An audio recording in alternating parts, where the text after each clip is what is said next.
Alright, so I wanted to make a 1v1 PvP tier list. Now, full disclaimer, this is just my opinion. Although I will say I've been playing this game since 2010, and I play a lot right now. A lot of endgame 230 PvP, so that's what this is going to be. This is going to be just a level 230 PvP tier list. Um, and just for 1v1 too. I'm not talking about group PvP. I'll have to make a separate list for that, although a lot of it is the same. Uh, but anyway, let me go ahead and get started. So the first class I wanted to put on this list is Fekka. Now, I feel bad for Fekkas because honestly, they were really strong when their rework first came out, but they're just lacking. If you're by yourself and you're playing Fekka, you know you don't want a PvP because, yeah, you can do some glyph damage, I guess, but without any really good sustain, anybody with poison is going to kill you. Anybody who can hit under armor is going to kill you, and anybody who can heal is also going to kill you. And that's like everyone else on this list. So, for the most part, yeah, Fekka not looking so good in 1v1, unfortunately. Uh, I won't dwell on them too long because, yeah, they're really not that exciting. Enitroff. They're not completely worthless, but they're definitely down there. All they have is minus res and damage. And yeah, they can run around a lot, but just by kiting them, you kind of cut a lot of their damage away. And they can't really do much on turn 1 because they have to spend, 3 AP to summon their Dreller, 2 AP to transform, 2 AP to put down some mines. I mean, just the turn 1 setup alone takes up your whole turn. You don't really have any sustain. You're not really tanky enough to stay alive for a long time, and being kited is enough for you to do nothing. So yeah, Enitroff's not looking so good either. Next, Yop. Yeah, Yop is... I mean, they're not the worst, I guess. Like, maybe you could say they're slightly better than these other two, but they're kind of on the same level in my opinion. They're just too predictable. They don't have much sustain. They have okay damage. But compared to some of these rework classes, they really don't do much. And again, just being kited alone, like if you stabilize these guys, they're a melee class that relies on jumping at enemies. So, yeah, not very strong in 1v1, unfortunately. They're very predictable. Next, I'm going to go to the next tier, and I'm going to put Pandawa here. Now, here's the thing about Pandawa. I used to play Pandawa a lot. I'm sure a lot of you know that. I played Pandawa for, let's just say, a long time. And it was really good at 1v1 PvP for a long time. But unfortunately, it's kind of fallen off. And the reason for that is, well, for one, they already didn't do a lot of damage when they were last reworked in 2014, by the way. So, not only were they already not doing any damage in 2014, but they haven't got any buff in their damage since then, and they can't stabilize themselves every turn anymore. They can't jump, they can't barrel hop every turn anymore. And for the most part, I mean, like, yeah, they can stall, but they can't really fight back, and that's the problem, right? They can stay alive, but they can't really fight back. Next, I feel bad putting Eliotrope this low because I don't even think that it's Eliotrope's fault. The problem is that the maps are just too damn small a lot of the time. And maybe if you got like a really big map, you could maybe cheese some of these opponents on like a really big map. For sure. But if the map isn't that big, then you're not going to do that well. And they lost their like main sustain with that flood spell that used to heal themselves for a lot. They can't do that anymore. So without those two things, I mean, they used to be really good. But now they're just kind of, they're just kind of too weak. I think when they first got reworked, they actually weren't that bad because they could do a lot of burst damage. But nowadays, anybody can live through that tank damage, and that's the problem is they just don't have enough. They kind of rely on their portals, and a lot of the time the map is too small for portals to be that good. Next class I'm going to put on here is Kra. Now we're up to the B tier. So now we're talking about classes that aren't necessarily bad at PvP, but they're kind of just average. because in reality, Kra does a lot of damage, and they can play keep away, and if the map is huge, they have a decent advantage. But they're not going to keep that advantage because a lot of the classes that you're going to fight against can close that gap and get on top of you and out-heal your damage. But I have seen some builds for Kra where you just roll in behind someone and one-shot them. Now, it's kind of a cheese build, and honestly, I don't really like giving cheese builds that much credit because really, anybody can put on a full tank page with, armor statted and extra health and rock passive and survive, and then kill you on the following turn. So it's really not that impressive, and that's why I'm putting Kra this low. The next class that I'm putting this low is Mask. Now, Masquerader, it used to be really good in one-on-one PvP. It's really not that good anymore. It kind of suffers from two huge weaknesses. The first problem is every time you summon your clone, you have basically a big target on your back. Anybody who is capable of positioning and AoEing, they will do it. And they will kill you and your clone at the same time, meaning you take twice as much damage. Now, as for their damage build, they kind of have to be really squishy to do a lot of damage, and if they want to be tanky enough to survive fights, then they have to be very low damage to do so, just because of the nature of their kit. Because their clone needs to be really tanky to survive. If it's not tanky, then it only lasts for one turn, it dies, and then it's on cooldown for 4 turns, and then you're basically not a class anymore. They also have a problem with WAKFU points, because the developers decided not to really give them any WAKFU point mechanics. So, yeah, they run out of WAKFU points really quick.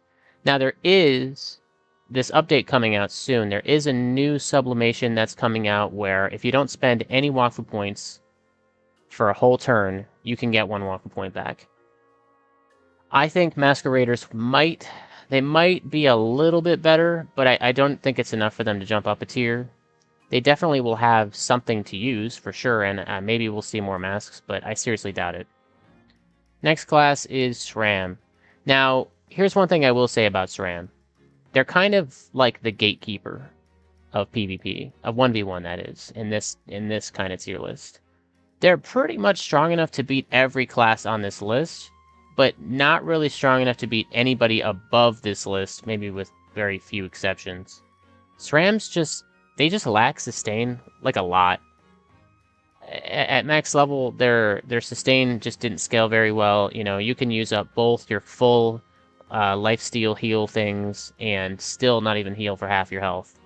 So, and those can't be used every turn. You have to build those up. So, and the trap damage, it's not terrible, but there's definitely a lot stronger poison classes in this game, and so not going to find a lot of PvP SRAMs, especially not the ones that are using traps.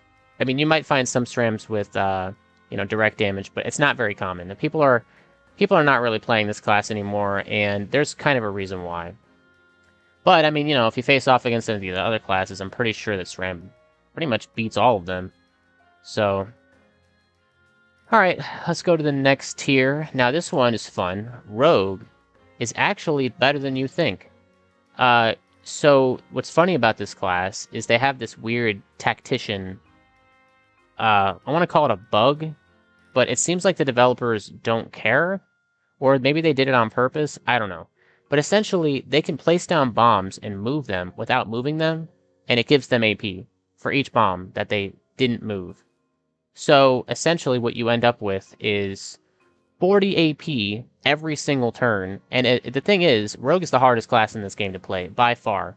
There is not a single class in this game that even comes close to how hard Rogue is to play. And if you want to kind of see what I'm talking about, maybe I should definitely make a 1v1 video where I fight against some rogues. I do know one rogue in my guild who's been, practicing all the combos and everything, and he's got it down pretty good. And you'll see what I'm talking about if I make that video, so keep an eye out for that one. The only problem is, in terms of Hupper Mage gameplay, it's not that exciting. Because when you fight a rogue, essentially, against Rogue, technically, they usually do the best when they go first, right? So they kind of want to stack all their initiative as possible. They don't want to be that tanky because really they don't have that good of sustain. They do have that armoring thing, which is super good to be fair. They get a lot of armor, but then their damage goes down the gutter by a lot in comparison. So with the right, practice, I think Rogue's actually pretty strong. And after seeing them use like poisoned weapon sublimation to put incurable after, spending 36 of their AP on doing damage and then the last 6 on hitting me with a weapon to get me level 6 incurable. It's actually pretty funny how strong Rogue is in one-on-one. There's just not very many to watch. Next, I want to put Oza here. Now, Oza used to be at the top of this tier list. If you had asked me, like, maybe 2 years ago, I would have said Oza's probably the strongest class. That being said, they haven't really got any stronger, while every other class, not every other class, but you'll see a lot of the classes on this tier list have just got stronger since then.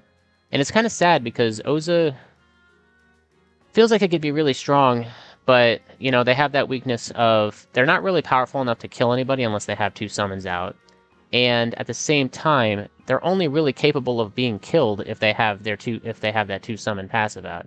So they're basically forced to play 2 summons, and they have a similar problem that Mask has, which if anybody can AoE you with your summons, you're going to get killed very quickly. Not to mention, if you don't have 2 damage summons out, you're not killing anybody as Oza. You just don't do enough damage. And at the same time, you have to have 1 healing summon out to stay alive. So basically, yeah, Ozas, they're not weak, but they're definitely not at the top anymore. And it shows, as you see some of these classes I'm going to put above them, you're going to see what I'm talking about. Sacrier, I'll put them in the same tier as Oza. Now, I have a few things about Sacrier that I wanted to talk about. For one, I think that they're very powerful against some classes and very weak against others. If any class has poison, this class gets destroyed by poison. Not even close. But if they don't have poison, they're actually not bad. They can tank through a lot of damage. They're probably the tankiest class in the game besides Panda. Panda's tankier for sure, but yeah, Sacrier is basically, they're kind of like Panda level of tankiness, while also being able to do damage. They actually can do damage, and they can stay alive for a long time. But a lot of their kit requires them to play at 20% max health, while also having a full armor bar. So the problem with that is poison destroys that. The good news is anybody without poison is actually having a hard time fighting Sacrier just because they can't really seem to kill them until turn 24, and they finally go for some burst damage. So yeah, Sacrier is definitely something you want to keep an eye on. I've seen some pretty strong ones, especially the ones that have they'll have 35k health and they will not die, but they'll still hit hard enough. And I think I have some videos of me fighting Sinus.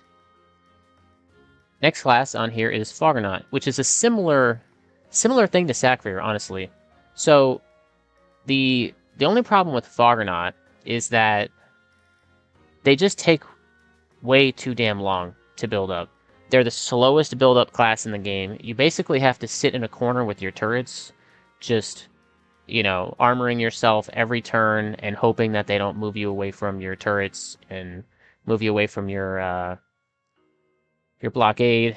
You have to build up your stasis points. You have to wait a long time and then hit them with the minus 150 res, go into your damage form, and try to one-shot people. That's basically the game plan for Foggernaut, and it's not bad. It's not bad for 1v1 at all, but it's definitely lacking a little bit. It doesn't have that oomph that every class above this is going to have. And again, you'll see what I'm talking about when I bring it up, which I guess I can do right now. So first class I wanted to talk about is Zeller. Now, Zeller in this S tier list, it's hard to place them, and they're going to get stronger with this next update because there's some good sublimations. And also, another thing that's funny is you'll actually see that pretty much every class starting from S tier and on is going to get stronger with the next update because of sublimations, which is really funny.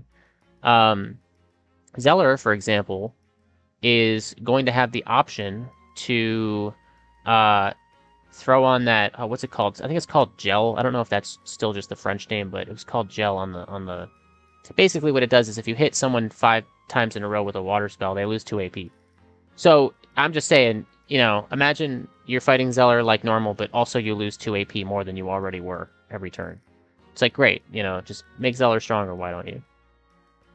At the same time, they could also do other stuff, like, because, you know, there's the fire one, which will have a stacking light damage at the start of your turn. I think it stacks. And, you know, and they hit a lot of times. Like, with Distortion, they could add that up, like, a lot. So, just keep that in mind, too. Zellers, by the way, they're so strong because they're tanky enough to survive. So they're not, like, the best sustain in the game, for sure. They have, you know, some healing over time. Every time the dial goes around, they can get health back. They have some, you know, I've seen a lot of Zellers use stuff like Pretension. Oh, is it Pretension? Not Pretension. It's called Precaution? Yeah, I think it's called Precaution, where if you're below half health, you heal for, you know, like 15% of your missing health or something like that. And then they also like to use that one sublimation, I forget what it's called, where if you end with 6 AP left, you get 60 resistance for 2 turns.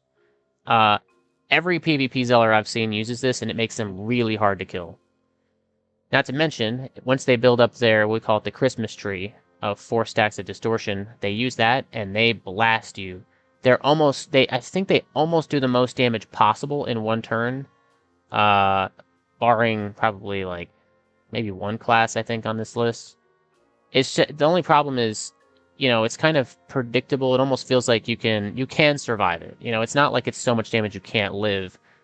And the other thing is, they don't really do a whole lot of consistent damage. They like to just build up and take your AP and keep themselves alive, and then go for 1 turn where they try to kill you all in 1 shot, which allows you to if your class has any way to prepare to stay alive, then you'll have time to prepare to live. Now, there are some Zeller builds where they just go full glass damage turn 1, try to kill you. That's also easy to survive against if you just throw on like an armor page with rock. So, another funny thing about Zeller is, and I'll talk about them right now. There's 3 classes that I haven't talked about yet that Zeller can actually trap them in a corner, in a pocket, where they can't get out. And that's Anaripsa, Sedita, and Uganak. Now, the fact that they can put those 3 classes that I haven't even put on the tier list yet in a corner where they can't get out because the dial is permanently stabilized and tanky, and the Zeller can teleport them in there, I just find it interesting, and there's a chance that Zeller could be higher on this tier list, assuming I see this strategy more often. The only problem is it's really map-based. You know, you have to have that pocket, you have to kind of have it nearby. You're going to need to build with 6 MP just against those classes so you can more easily set it up. And I haven't seen it be used very often, so I don't want to put Zeller any higher than this. But yeah, I mean, they're really good against those 3 classes just because they can put them in a corner. And, you know, again, having that burst damage is pretty funny. So, next class, Uganak. So this class is interesting because, to be honest with you, they don't really do that much damage. They're probably the lowest damage class out of the top 6. And the reason for that is, well, and you know, I don't know if that's going to change because, well, and I'll mention right now, there's a new sublimation coming out. There's 2, actually. Or maybe even more than that.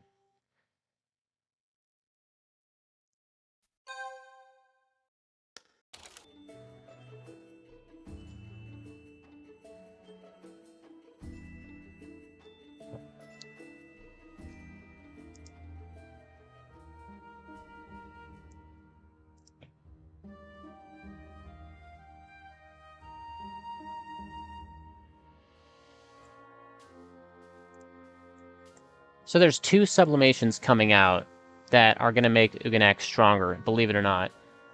One of them is distance counterattack. Now, to be fair, distance counterattack will not use your melee mastery, so they won't get like a lot of damage out of it when you hit them from far, but they will get 1 poison proc, meaning they will get some health back, and they will get some fury for it. And that's just 1 extra poison proc. Now, if they do happen to build a non-melee build, where let's say they actually go, you know, elemental concentration or inflex 2, some kind of full poison build, if that's the case, well, just keep an eye out for, or maybe they won't do that, actually. They would probably use Steadfast 2 no matter what, because it's 40% poison DI. But if they used a full elemental poison build, just keep an eye out for that, because with that distance counterattack, and also there's a new sublimation coming out where every time you poison an enemy, you lose, just for one slot, you lose 6% direct DI and gain 6% poison DI. And Uganax, they do a lot of poison. They do like, well, I guess they're capable of doing like, maybe like 5 to 6, maybe even 7 procs per turn. Sometimes they do more than that, and that's going to add up. And if there's no cap on that sublimation, then it's going to be crazy.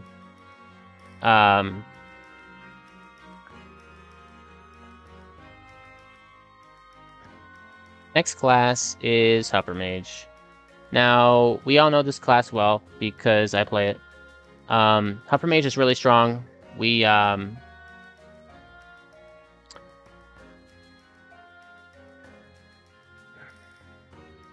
So, now to actually talk about Uganak in and of itself, the class has a lot of sustain. It's probably tankier than Sacrier, just in general. No, not tankier than Sacrier, but I just mean it's got so much healing and built in that it's kind of hard to kill, especially if there's multiple targets for them to poison, like summons or something like that. But the fact is that they just don't do that much damage. Maybe that'll change with this update. But you can kite them, and they'll spend all their AP to reach you. They have Incurable, but they have to be above 90% health to do it. So just keep that in mind. Uganak, they're kiteable, and also, they're not the best, but they're also really strong against some of these classes at the top. So, next class I wanted to talk about is Hupper Mage. Now, we all know it well, because I play it, and if you're watching my videos, you probably have already seen me play it. Hupper Mage is great. We get some really funny healing. So first of all, our positioning, our mobility is great, and no one can ever catch us. We take MP, we take AP, we heal, we deal damage, and we do all of that. We do all of that while also having the ability to position enemies. So if anybody has, like if it's a Masquerader summon or an Osamotus summon or something else like that, even like a Ekaflip Bao Meow, we can position them in such a way that you can set up your own AoE. So it gives Hupper Mage an advantage against those three classes, and it's really hard to kill over time. I mean, we heal for a lot. We don't heal for the most in the game, but we definitely heal for a lot. And at some point, having all those tools together is really a lot, especially with Light Arrow right out the gate. A lot of classes struggle to keep up with Hupper Mage at the beginning of the fight. Next is Ekaflip. Ekaflip is really funny. It does a lot of damage, it does minus resist, and it does I'm gonna say a funny amount of healing. So they can heal, so you can't really kill them, but I think their biggest weakness actually is their sustain. If they spend too much AP sustaining, then they're not really doing damage. It's kind of the same as Hupper Mage. They can teleport around, they can give themselves a bunch of AP. If you're not careful, they'll take 200 resist, which lasts for 2 turns with their big black Bao Meow, and then they'll blast you. These guys hit really hard if you're not careful. Now, I think the bane of their existence is crit res and rear res, and anybody who stats 80 crit res and 80 rear res is going to instantly have an easier time against Ekaflip. So just keep that in mind. They're not impossible to beat, although they kind of feel like sometimes they just feel really overwhelming, but they are actually a lot more beatable than you think if you just, play the right way against them. They're also kind of the most popular class on the server, so you'll see a lot of them, and if you fight them, you'll know what I'm talking about when I say they do a lot of damage. Alright, last two classes. I'm going to go ahead and put these both up there at the same time. Well, here's what I'll do. I'll talk about them, and then I'll put them up so you can see what I'm talking about. Both of these classes have multiple things in common. One of them has one thing better than the other. So, first of all, both of them heal for a shitload. They are designed to be the best healers in the game, and Ankama forgot to make them not do 1 billion damage, so they also do 1 billion damage. They lack mobility, but they also have minus resistance in their kit. So with basically infinite healing, I mean, these classes are meant to still full heal people when they're at 50% or 60% heal res, especially in Aripsa. They're also meant to do minus resist to help their allies do more damage, but Enkama forgot that doing minus resist makes your own damage go up too. And then on top of that, they also have these other like utility things, like Anaripsa can take your keyboard away from you for a turn, and Sedita can basically reach across the whole map with their summons. So here's how I see it. I see it like this. Now, Anaripsa is definitely really strong. It's absolutely the second strongest class in the game. It was the strongest, in my opinion, before Sedita got reworked. They have, like I said, they can take your keyboard away from a turn. They can incurable you every turn for 2 AP, a level 5. They can also give you level 5 Crumbly. They can also steal your armor, so don't you dare have armor against Anaripsa. They will steal it. And even if they didn't, they have a fuckload of poison damage. These guys, for some reason, Ankama gave them a machine gun, and they can do over 1,000 base damage every turn with their poisons. Not to mention they have minus 200 resist. And they have their marks that keep them alive. So they have one mark to lower their heal res by 30%. So basically, these guys have a max heal res of 130%, while everyone else has a max heal res of 100%. So even if they didn't have this, you would still have to get them to 80% heal res, really, for them to not be able to heal anymore. A lot of the times, if an Anaripsa even loses a fight at all, it's because they got their heal res all the way up to 60% against an enemy that kited them a lot. But on top of that, they can just reduce it by 30%. So their heal res starts at basically negative 30%. And even when you think you have them on the ropes, they just take your keyboard away for one turn with Transcendence. So, yeah, I don't know, like, and you think Anaripsas are immobile, but it turns out that mobility is not even that big of a deal because the maps aren't really that big, there's not that many obstacles, and even if there is, both Anaripsa and Sedita have a way to push people away from walls. So, even if they need line of sight, which a lot of the time they don't, or at least Anaripsa doesn't, they don't necessarily need line of sight to poison you, but if they wanted to get more poison, they could just push you out from behind the wall with their +3 to +5 MP that they can get, and just poison you infinitely, and they'll never die, and you'll take 1 billion damage, and you'll die instead. There are some classes that can do something against it. I mean, obviously, if you don't fight against a properly geared Anaripsa, you can beat it, but if you fight against the ones that are actually designed to win in 1v1, you won't beat them with any class except Sedita. Now, Sedita is the... I'm gonna call it the big middle finger from Ankama to all PvP players. They said, you like to PvP, we hate PvP, go play a different game if you want to PvP. That's what they said when they released this. Now, the reason I feel that way is because Sedita breaks all the rules in PvP. It really does. It breaks all the rules. One, they're an immobile class that can reach the entire map. Okay? Now, when I say that, what I mean is their dolls get so much MP, like the ultra powerful running around with 16 MP sometimes, or the greedy running around with 12 MP.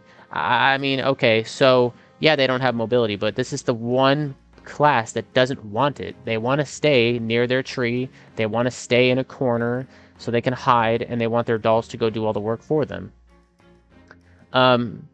What else? They are basically the best healer in the game. When I say that, I don't mean that they out-heal any in every scenario, but if it comes down to just keeping one person alive, having the ability to cast a tree next to someone to give them extra heals received, and then having your doll stand on the tree to also have heals given, and with one inflatable and one ultra powerful, they can do that heal 4 times, and it blows my mind how much it heals for. Considering it's a doll, you know, that you just summon one time, and then all of a sudden it basically does infinite heals until it dies, which, you know, it won't. So, that's one problem, is they heal way too much. You just can't kill them, basically. What's another rule they break? Well, they break the rule of being a damage dealer while also taking minus resist. So if you think Sedita's not a damage dealer, you have to think again, because you have to look at the base damage numbers on Liquid Ghoul and the Explosion spell. Liquid Ghoul does 214 base damage per cast, which is more than my Shiny Orb spell by a lot. My Shiny Orb spell on a crit is 150, so Liquid Ghoul already beats that. It's like Rock Slide plus Shiny Orbs, and that's like 5 AP of mine for almost 0 of theirs, because if you think about how many casts of Liquid Ghoul they get out of one summon, it's kind of ridiculous that it costs so little. So not only do they do a lot of base damage, and the Explosion, don't even get me started on Explosion, it's 960 base damage. Now, yeah, they won't use it that often, but when it comes time to, and delete someone off the map, they can just use that, and they can just kill you, and there's nothing you can do about it. As for, what other rules do they break? Well, they break the rule of summons being just not a good target. Look at, hear me out. Look at the Zeller. You kill their dial, all of a sudden they're set back really far. You kill the Eka Flip, all of a sudden, the Bao Meow, I mean, it's vulnerable, the damage gets transferred over to the Eka Flip. Or Ozymotus, where this damage gets sent over to the Ozymotus, or the Mask, where the clone damage gets sent back to the Mask. But then you look at Sedita, and they have the tankiest, most powerful summons with the most MP, with the most casts, and if they die, who cares? They come back next turn, basically as strong as they were before. When I recorded this, I forgot to mention that Sedita can also very easily do minus 200 resistance. One of the things they can do is summon the Voodoo on you, which takes minus 150 until the Voodoo dies. Now, the Voodoo isn't that tanky, but the cooldown on the Voodoo spell is 2 turns. So even if you kill it immediately, it's coming back next turn. And as for the Ultra Powerful and the other dolls, really, they're just too tanky. Like, sometimes I fight these Seditas, they summon their Ultra Powerful doll, and it's got more health and more resistance than my Hupper Mage. And it blows my mind. It's like a 2v1 all of a sudden when that thing comes out. So, okay, basically what you have is a complete middle finger of a class. In terms of the numbers that they picked, they really didn't need to make the numbers like this. And for that reason, Sedita is able to beat every class on this list with relative ease, assuming you're actually built properly. I mean, you could, of course, having the wrong gear on in 1v1 is almost like not playing. It's almost like being AFK. So, yeah, of course, they can lose if they're not built properly. But if they just put the right gear on for PvP, they're beating every single class on this list. Not even one class on this list can consistently or even 50% chance beat a Sedita. The only class that even has... there's 2 classes that have like a small chance to win. The first one is Eka Flip, because they have that funny positioning and they can do a lot of damage. And the other class that does a lot of damage, which is Zeller. Zeller, like I said before, they can lock them in a corner, but it seems to not be enough damage still. Like, they just don't do enough damage to outdamage the Sedita, even with that. So yeah, even with those strategies involved, the Sedita just doesn't die, and it's sad because it basically kills 1v1 PvP. And if you're saying, well, 1v1 PvP doesn't matter, who cares? Well, just remember, we're on a 1-character server, and most of the PvP we get is just a few players. It's only like 1v1 or 2v2, maybe it's 2v3 or something like that. And in a fight with that few players, having a character that can do minus 200 resistance and then blow your ass up with almost 2,000 base damage, it just doesn't make any sense. Look all the way back down at Yop. Like, they don't do any damage compared to what Sedita can do, and then compare that to how much damage, something that does a lot of damage, like Zeller or Eka Flip. These 2 classes can't even out-damage Sedita. That's how ridiculous this is. And Aripsa can't even out-heal the damage coming from this class. So this class you think is strong, but they can't even out-heal the damage coming from this class. Even with full tank build, they can't survive the damage. So, there's my tier list. I got a little upset at the end, but yeah, I hope you guys enjoyed. Don't take it too seriously. Remember, it's still just 1v1 PvP. And yeah, 1v1 PvP, it's still kind of the same as group PvP, depending on how big the group is, right? If it's 2v2, then it's basically the same list. If it's 3v3, it's basically the same list as well. So, with very few exceptions. Like, you know, the more players in the fight, I think Feka would, like, you know, skyrocket to the top. But because it's, you know, because it's such a small server, if it's 2v2, I don't want a Feka on my team. It needs to be Anaripsa Sedita, and that's it, pretty much. Maybe Zeller with Sedita or Echo Flip with, you know, something like that. So, anyway, thanks for watching, guys.